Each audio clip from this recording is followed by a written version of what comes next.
المغضوب علیہم، اور نہ کہ ان لوگوں کا راستہ جن پر آپ کا غضب نازل ہوا، جن پر آپ کا غضب نازل ہوا۔ ہدایت آدمی چھوڑتا ہے دو وجہ سے، ہدایت آدمی چھوڑتا ہے دو وجہ سے۔ ایک وجہ تو یہ ہے کہ اس کو علم بھی تھا، معرفت بھی تھی، تو علم کے باوجود ہدایت پہ نہ چلا، ہدایت پہ نہ چلے تو وہ غصے کا، عتاب کا زیادہ حقدار ہوتا ہے، غصے کا۔ ایک آدمی کو پتہ بھی ہے، اس کو سمجھایا بھی ہے، علم بھی ہے، پھر بھی نہ کرے تو آدمی ملازم بھی ہو تو اس کو کہتے تجھے کرنے کے لیے یہ چیز کہی بھی تھی، پھر بھی تو نے کیوں نہیں کیا، تو وہ غصے کا کیا ہوتا ہے، زیادہ اس پہ غصہ آتا ہے۔ ایک آدمی جس کو پتہ ہی نہیں ہے، بچہ کوئی حرکت کر دیتا ہے، ہم کیا کہتے ہیں یار نہ سمجھ، یہ کیا ہے، اس کو پتہ ہی نہیں ہے نا اس نے حرکت کی۔ تو یہ جو مغضوب علیہم فرمایا، اس سے مراد تمام مفسرین نے کہ اس سے مراد یہود ہیں، کیا ہیں، یہود۔ ان کو علم بھی تھا، پتہ بھی تھا، ہدایت بھی ہے، اپنی کتاب میں بھی پڑھ چکے تھے کہ بعد نبی آخر زمان آئے گا، اللہ کی کتاب نازل ہوگی، سب کچھ بھی تھا، اس کے باوجود اپنی خواہشات نفسانیہ پہ چلے، شیطان کے پیچھے چلے، خواہشات نفسانیہ کے اندر چلے، تو اس لیے اس پر کیا ہے، اللہ کا غضب بھی نازل، ان پر کیا ہوا، اللہ کا غضب بھی نازل ہوا، کئی غرق بھی ہوئے، کئی قومیں غرق ہو گئی کہ جن کے پاس انبیاء آئے اور انہوں نے انبیاء کی رہنمائی کو نہیں جھٹلا دیا، نہ مانا، اللہ نے ان کو غرق بھی کیا، تباہ کیا، برباد بھی کیا۔ یہ بنی اسرائیل، یہودی، یہ سارے، اور بعد والے یہودی بھی اسی میں سب شامل ہیں کہ یہود ہیں، ان کو علم بھی تھا لیکن خواہشات نفرت ہیں۔ تو اس کو کہتے ہیں کہ صراط مستقیم، اس راستے کو کہتے ہیں کہ اللہ ہمیں ان لوگوں کا راستہ چلا جو انعام یافتہ ہیں، ایسے لوگ نہیں، لوگوں کے راستے پر نہ چلا جو اپنی نفسانی خواہشات کے پیچھے چلنے والے ہیں، اپنی نفسانی خواہشات۔ یہ مغضوب علیہم وہی ہیں نا جو اپنی نفسانی خواہشات پہ پیچھے چلے، علم تو تھا، عمل نہیں تھا، علم بھی تھا، عمل نہیں تھا۔ مثل الذین حملوا التوراۃ کمثل الحمار یحمل اسفارا، کہ تورات کو ایسے اٹھائے ہوئے ہیں جیسے گدھے کے اوپر کیا ہوا ہے، کتابیں نازل وہ اٹھائی ہیں، یعنی ایسا علم ایسے ہے کہ سمجھے ان کو سارا علم ہے، تو ایک گدھے نے کتابیں اٹھا لی، اس کو کیا پتا کیا ہے، عمل نہیں کر رہے نا۔ تو اللہ نے ان کی مثالیں بھی دی کہ ان کو علم بھی تھا، پھر بھی کیا ہو گئے، عمل نہیں کیا، تو اللہ کا ان پر عذاب نازل ہوا، غضب نازل ہوا۔ تو یہاں مسلمان کو تعلیم دی جا رہی ہے کہ ایسا نہیں بننا، ایسا نہیں بننا، اللہ سے ان مقبولین کی طرح راستہ مانگنا ہے، ایسے لوگوں کا راستہ ہے اللہ بچا جو اپنی نفسانی خواہشات کے پیچھے دین میں کوتاہی کی، دین میں کوتاہی کی، اعمال کے اندر کوتاہی کی، اور مغضوب علیہم بن گئے، مغضوب علیہم بن گئے۔ مراد یہود ہے لیکن عموم ہے، کیا ہے، ہر وہ بندہ جو اپنی نفسانی خواہشات کے پیچھے چلے گا، علم بھی ہوگا پھر بھی عمل نہیں کرے گا، تو مغضوب علیہم، اللہ کا اس پر کیا ہوگا،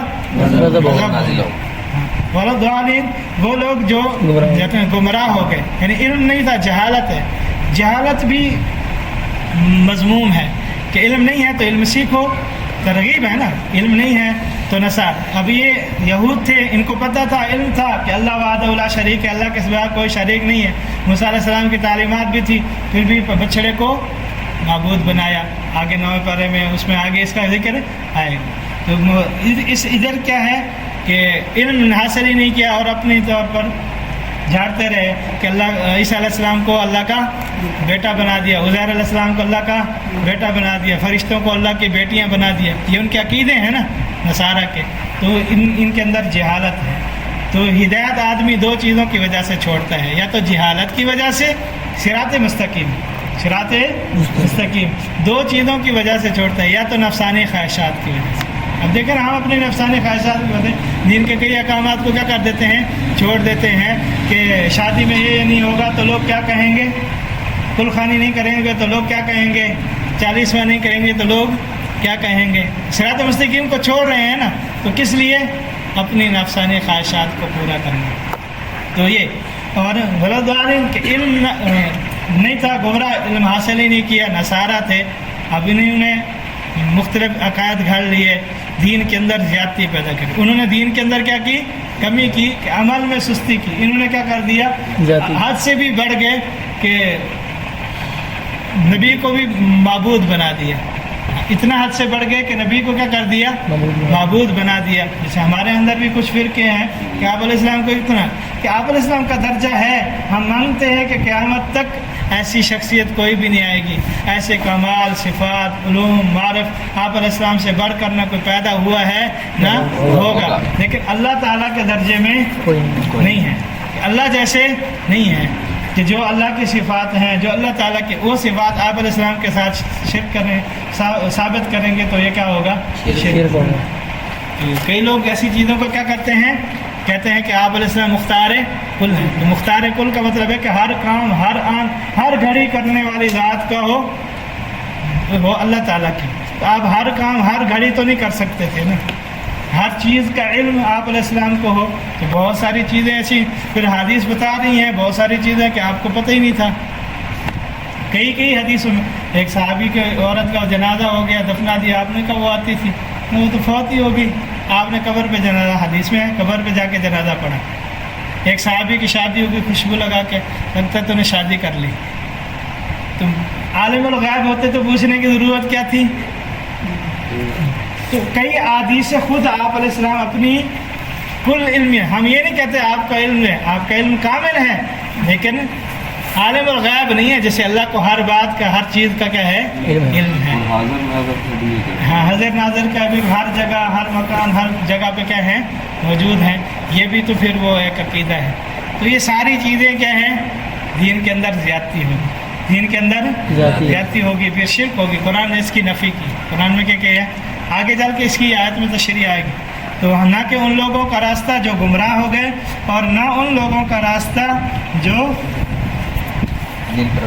جن پر غضب نازل ہوا. تو مشہور تو یہ ہے کہ مغضوب علیہم یہود اور ظالم نصارہ, اور جو وہ کام کرے گا انہی کے ساتھ شریک ہوگا.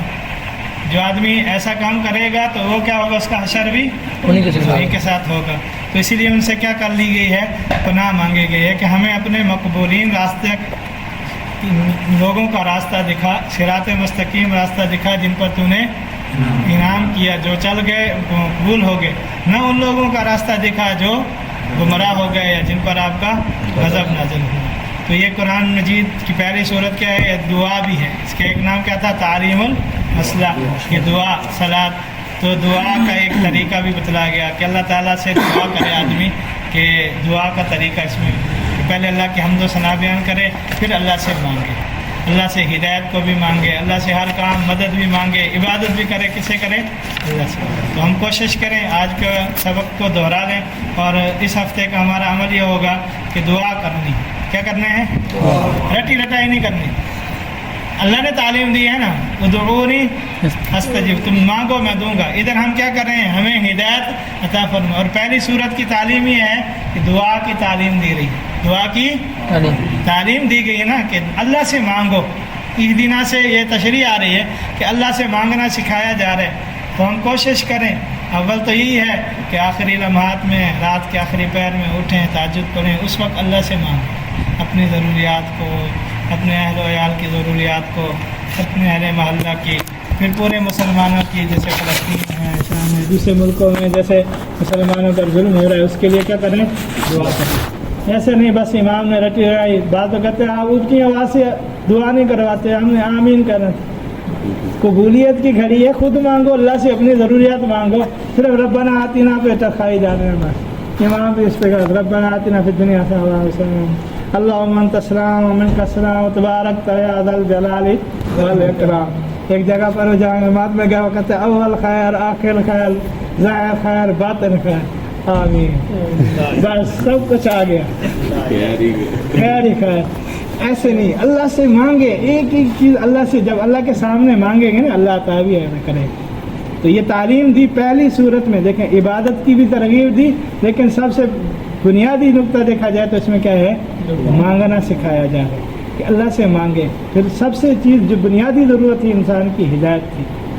تو ایک طریقہ بتلا دیا جو آدمی بنیادی چیزوں کو مانگے. اللہ سے رزق مانگے, بنیادی چیز ہے نا, رزق انسان کی بقا کے لیے, حیات کے لیے بنیادی ضرورت ہے.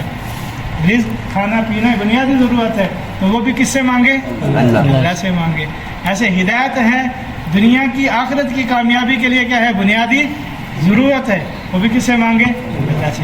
تو اس آیت میں تعلیم دی گئی. ہم کوشش کریں, ہمارے اس ہفتے کا عمل یہ ہے, کم از کم یہ ہے 10 منٹ تو دعا کریں ایک دن, 10 منٹ. پہلا افضل درجہ یہ ہے کہ تہجد میں نہیں تو کسی ایک نماز پہ مخصوص کریں. لوگ مانتے نہیں ہیں, رواج ہی ختم ہو گیا, بس امام کے پیچھے کچھ تو ہے, بس ایک سلام. مجھے گھر والے کہہ رہی تھی جمعے میں آپ کا ایک سلام ہوتا ہے, آدھی وہاں بہر ہوتی ہے. میں نے کہا دوسرا سلام پھیرتے ہیں, کہتے لگتا تو ایسے ہم سلام بھی نہیں پھیرتے. کہتے ایک مجمع سلام پھیرا ہے اور نہیں ہے, ایک مجمع بہر فوراً بھاگنے کی کرتا ہے, جیسے نا کوئی بس آگے سانپ بچھو بیٹھا ہے کاٹنے کے لیے یا بم بلاسٹ ہونے والا ہے. دعا مانگنے کی توفیق نہیں ہے. پھر کہتے ہیں حالات نہیں ٹھیک ہو رہے, پریشانیاں ہیں, مصیبتیں ہیں, بیماریاں ہیں.